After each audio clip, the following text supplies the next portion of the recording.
Redditors who have cheated death by missing a flight, calling in sick, missing the bus, etc. What happened and did it change your perspective on life? I stayed in my car to listen to the end of the news on the radio after parking up. As I turned off the ignition, someone speeding lost control of their car and skidded straight into the back of mine, driving it 4 meters forward and through the cars in front. Tore the back of mine and wrote off 2 other cars as well. I got a bit of whiplash and was rather dazed for a couple of days. The other driver was banned and charged with a string of driving offenses. If I hadn't stopped to listen to the radio, I'd have been halfway out of the car instead of restrained inside it, and the other driver would have had manslaughter added to the charges. I didn't miss anything or call in a sick per se, but I was due to have a back operation for scoliosis, and on the morning of the op date, the doctor came to my bedside and said he'd had a dream, or a gut feeling, that he shouldn't operate on both curves of my spine and only do the top one, the worst one. I just agreed to whatever he thought would be best. I mean, I could always go back for another op if need be. And thank frick he had that feeling, because I literally bled out on the table. As quick as they were pumping blood into me, I was chucking it back out. The op should have lasted 3-4 hours, but mine lasted 8, nearly 9 hours because I wouldn't stop bleeding. He said if he had opened my whole back up, I would have most likely died. I would just like to thank anyone who donates blood, your unsung heroes, and thank you to doctors and nurses who do everything they can to help save people. You're brilliant. Cristiano Ronaldo doesn't have any tattoos because he wouldn't be able to donate blood for a while. That's how often he reportedly donates. I was 15 and went with my mom to the bank. She asked if I was staying in the car to wait or go inside with her. I stayed in the car for maybe 3 minutes, then turned off the ignition and went inside the bank, just cause I was bored. Not even 5 minutes pass and a man runs in and says a truck smashed into a 2003 Ford Windstar. The passenger side was crushed. If I hadn't gotten bored and went inside, I would be dead. He must have really been into vans to know it's a 2003 model.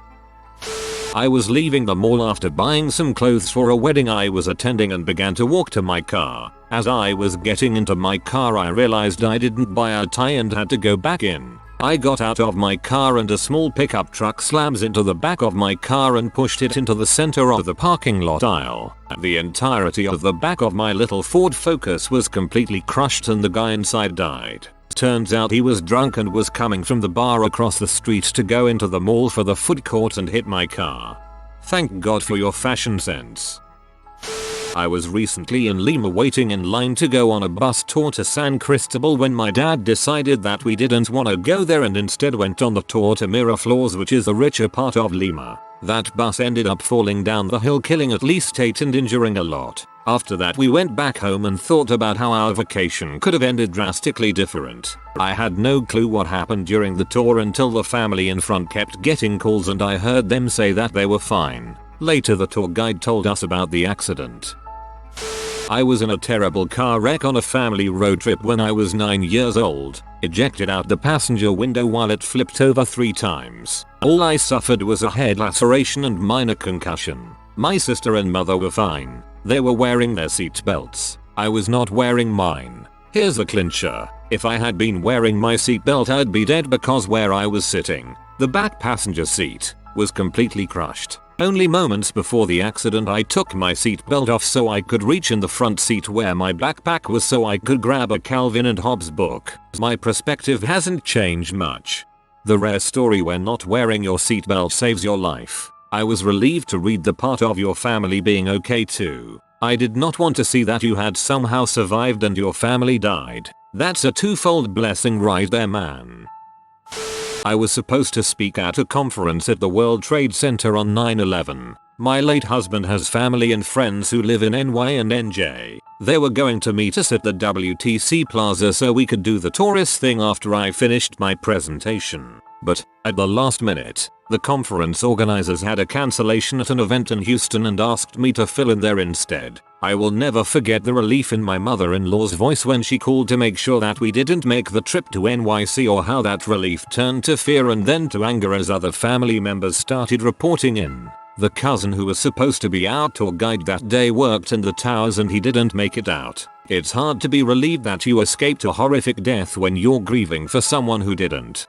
One of my dad's college classmates worked in the WTC, but happened to oversleep his alarm that day. He woke up, decided he was just going to take the day off anyways, then turned on the TV to see the towers in flames. Can't imagine what was going through his mind. I was young at my brother's baseball practice at an elementary school after hours. I was around 6. My 11-year-old sister takes me inside to use the bathroom. It's dark, we can't find our way out. The only light comes from the principal's office. We decide to ask her and walk towards the door feeling eerie. Just as we approach the handle, my mom appears at the end of the hall asking why we're taking so long. We leave and go home. Hear on the news that night the principal shot herself in the office at the same time we were in the school, either before or after. I was half asleep when I wrote this and thought no one would see it. Yes, principal. It was actually in Georgia. I heard she was stressed about her test scores. I don't think I cheated death in this moment, but I do believe it would have scarred my sister and I. Or we could have miraculously saved her. What stuck with us is how eerie we both remember feeling. We were lost for about 20 minutes trying to find the right door to lead back to the ball field. We were scared to ask the principal for fear that she'd be upset we were in the school, and I kept insisting. It was such weird timing that we never made it inside. Very sad story, and for the kids around the town.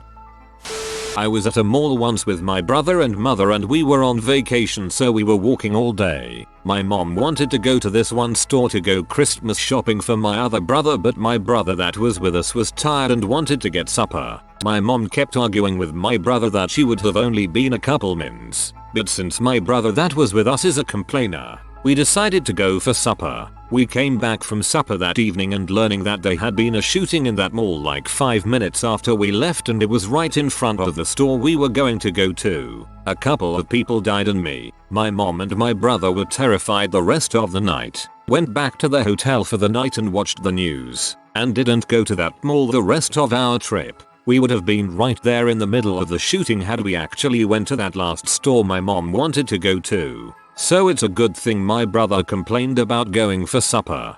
And he learned that day that complaining saved lives, so he did it even more. Some say he's still complaining to this day. Not me, but my mom demanded that someone come in on the 11th of September for an interview for a job rather than fly out on vacation because the job had to be filled ASAP. Anyway, the plane he was supposed to be on wound up hitting one of the twin towers. He was forever grateful to my mother being bossy. He also got the job. I mean, at that point, you kind of have to give the guy the job. I skipped class one morning and avoided a shooting at my school. What changed with regards to my perspective on life? I get anxious in large crowds, always check for exits where I go, have panic attacks when a group of people suddenly change direction. I'm sorry for your continued anxiety, that's a lot to live with. I wish you the best. When I was in my teens, our family always used to go to the same place for groceries. Always the same day of the week. Always the same time when our parents got home. Always passing through the same spot to the parking hall when we were done. Then we got a dog. The day we usually went shopping he had a vet's appointment, so we postponed groceries. That day, right around the time we would have been passing through that usual spot to get to our car, someone detonated a bomb, killing and wounding several people. I knew what would have happened to us without our dog, who managed to save us simply by existing. I started crying, thinking how close it was. Later I've been thinking how many lives it affects when something like that happens. 1 second in one spot, and the lives of countless family members, friends, co-workers and acquaintances will never be quite the same again. And it's not only the death. Many survivors were injured permanently and suffered for years because of it, maybe even today. It could happen anywhere, and it will, again and again. One day I may not cheat death again and it will be my family that is affected. See, that's the Final Destination crap I was waiting to hear. The pure coincidence of a trivial change in plans, and just like that your life is saved. I'm not aware of it ever happening to me, but I bet the odds of it happening to most people in their lifetime are high. We just aren't aware. Glad you're still with us. Fido deserves a bone. My phone vibrated in my cup holder. Just a junk email from yours. While waiting at a red light. In the 2 seconds it took me to look at my phone, the light turned green and a dump truck blew through their red light doing at least 100 kmph. I was dealing with a lot of depression at the time and was slightly upset that it missed me. But now, looking back on it, I feel like there is something important out there for me and I have another chance to find it, whatever it may be. I'm glad you're still here. Keep fighting, man. Depression sucks. Go kick its butt. Not me, but my dad works for a pretty well-known jet company as a flight test engineer. One weekend he was supposed to be working overtime, but he called out to go to a wedding. That weekend, the jet he would have been test flying had a bad takeoff and crashed, killing everyone on it. Needless to say, he no longer works in test flights. Last minute, guy took my place on a patrol about to leave. I had been up for 3 straight days and was grateful. Fast forward 8 minutes later, the patrol was hit by a VBIED car bomb. I'm not religious, but I prayed to whatever force that might listen for the rest of the guys to be okay. And I did that all the way until our plane touched down on American soil. My girlfriend had a headache, so we decided to go back to our Airbnb in Barcelona rather than going shopping on Las Ramblas. This was 4 days ago. Imagine our shock when we woke up from a nap to our Airbnb host calling us to make sure we were okay. Source: I'm girlfriend who had the headache.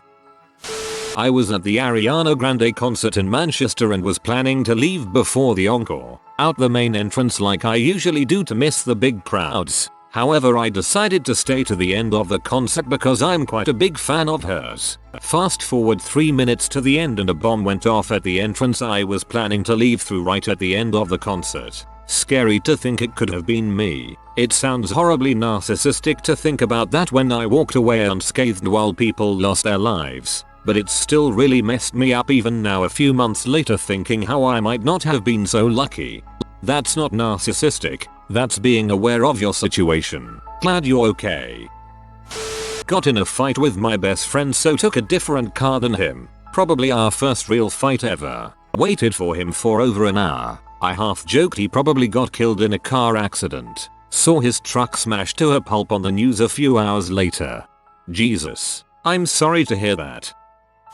Not me, but a friend of mine. She had a babysitter all set so her and her husband could have a night out. They lived right down the street from a nightclub and planned on going there to hear some live music and get some drinks. At the last minute, the babysitter cancelled and she couldn't get a replacement, but she wasn't really upset since it wasn't a big to-do anyway. The nightclub? The station in Rhode Island. The night she was supposed to go was the night of the tragic fire that killed 100 people.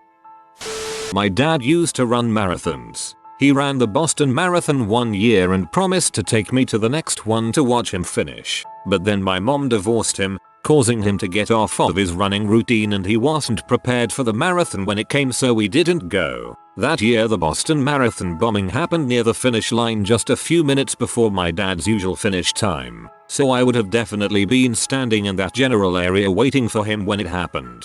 Thanks, Mom. I had lunch at Legal Seafoods after visiting the aquarium with my son, and gave him the choice for the afternoon of heading over to see the marathon or going on a duck boat. He chose wisely. 1996 Jerusalem. I was staying in a backpackers with a mate. We decided to leave and go to Tel Aviv to get a few weeks work and before taking a few weeks holiday. The night before we leave we have a big night and ask the person at the desk to wake us so we can catch the bus from backpackers to the main bus depot to leave for Tel Aviv. We get woken up, but because we are hungover we decide to sleep in. A little while later we wake up hearing people cry, hop off the bunk and go to TV only to see that a suicide bomber blew up a bus on the same route we would have taken and most probably the same bus. Traveling around Europe on a top deck tour, start to get very unwell, headaches, nausea, memory loss, muscle weakness, could not figure out what was wrong. All I knew was that I needed to get back to the UK to the family I had there so I could get help. Was in Poland and judged too sick to continue with the tour, so I organize a flight to the UK. Taxi driver and hotel Rick Petion actually needs to physically carry me into the taxi to get there. Kind taxi driver gets out at the airport and finds a wheelchair and stays with me for a while. The flight admin say that due to the wheelchair I need to get on the plane via the wheelchair lift. I protest and say I can walk, but they are adamant. Get wheeled into the wheelchair lift, but a mechanical failure means that the flight leaves and I am stuck in the lift, grounded as it was the last flight. Get put up in hotel by the airline that night. The receptionist at the hotel inquires about my illness, and as I had some medical background they determined that a doctor should be called. It was Christmas Eve, so no one was around. So they took me to the emergency department, was put into ICU for 2.5 weeks after suffering 2 cerebral venous thrombosis, strokes. Would not be alive if I had gotten on that flight. Did not change perspective on life, but it did give me an ability to understand that anything can happen. The experience also gave me massive psychological trauma. So, you win some, you lose some. TLDR. Had strokes at 18 and am only alive today because of a mechanical failure delaying me getting on a flight.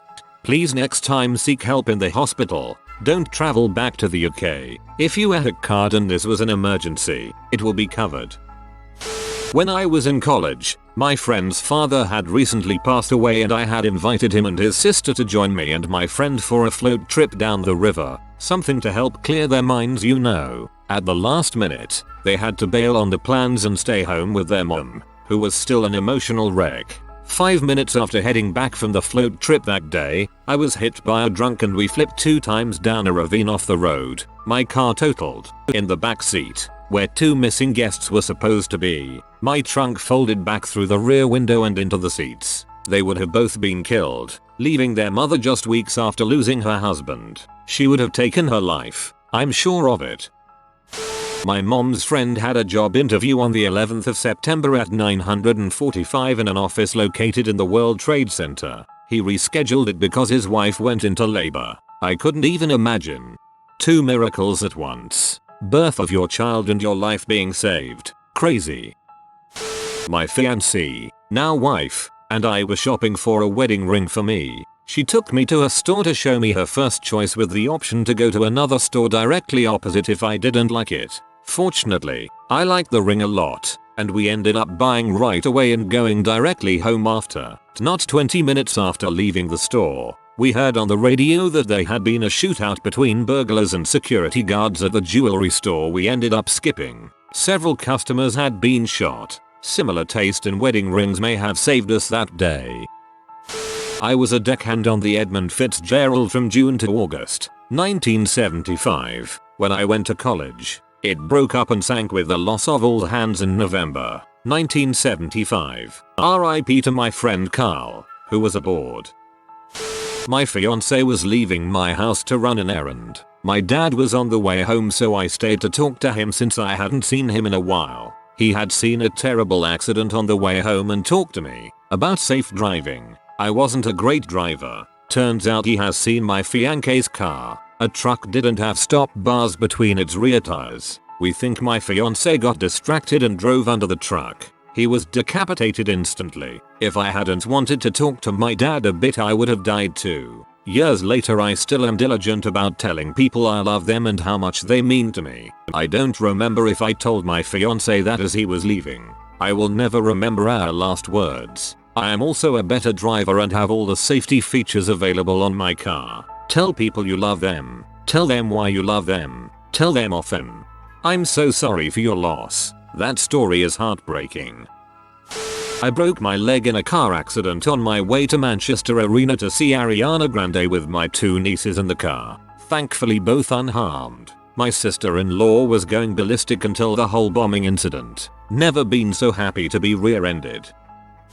When I was a lot younger, around 7-9ish, I got asked to participate in a show for CBBC and my mum drove there and we got there really early. There was a park nearby and she suggested we go for a walk. And me being the lazy child I was, whined that I didn't want to go to the park and just wanted to wait at the reception. Surprisingly, my mum said okay to this. Normally she forced me to go to parks and be active. Anyway, a nail bomb went off in that exact area of the park my mum wanted to visit at the time we wanted to be there. I think I was a little too young to realize how scary the situation was. Another time, around the same time as that event, my mum decided to take the morning off work and go to the gym. When she came out, she had loads of calls from people who had thought she had died. A terrorist bomber had blown up one of the trains she normally took to work at that exact same time she would have been. Since she left her phone in a locker and hadn't checked it for a couple hours, a lot of friends and family thought something had happened to her, but she was fine.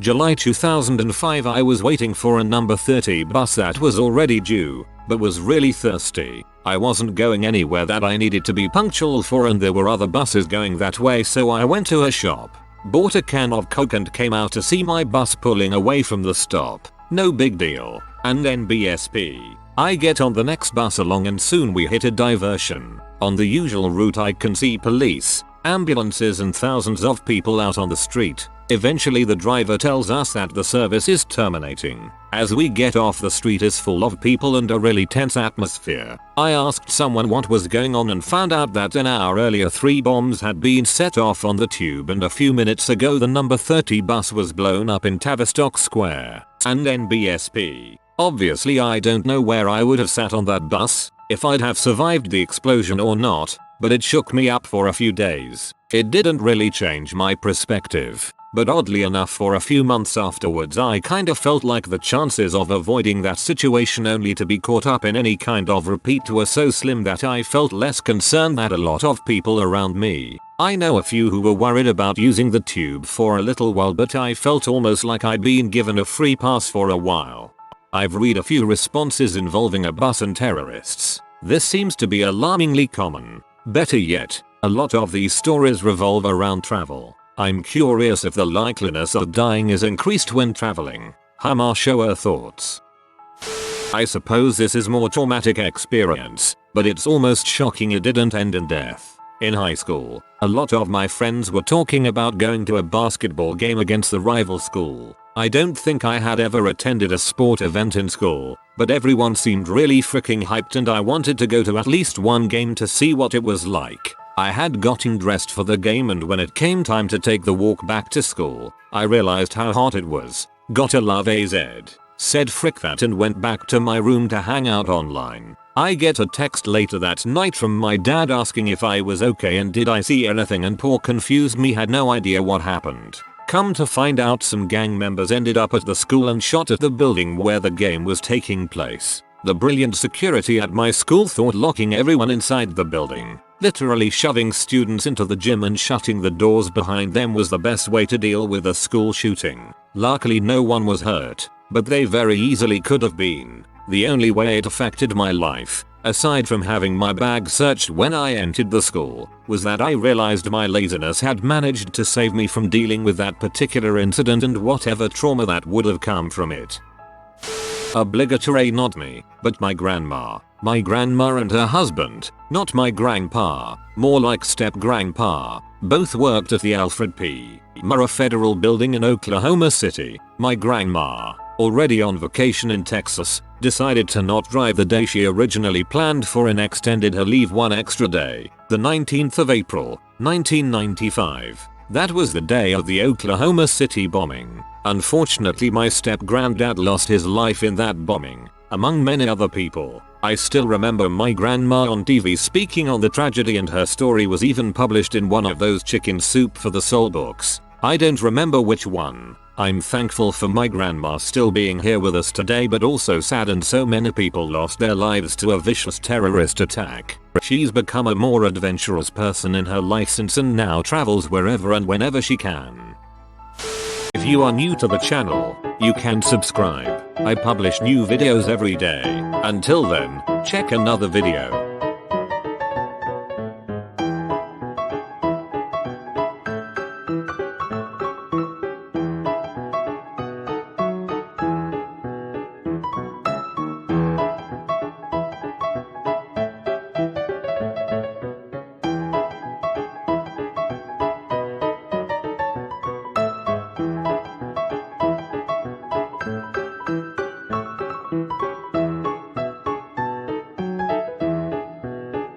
Bye for now.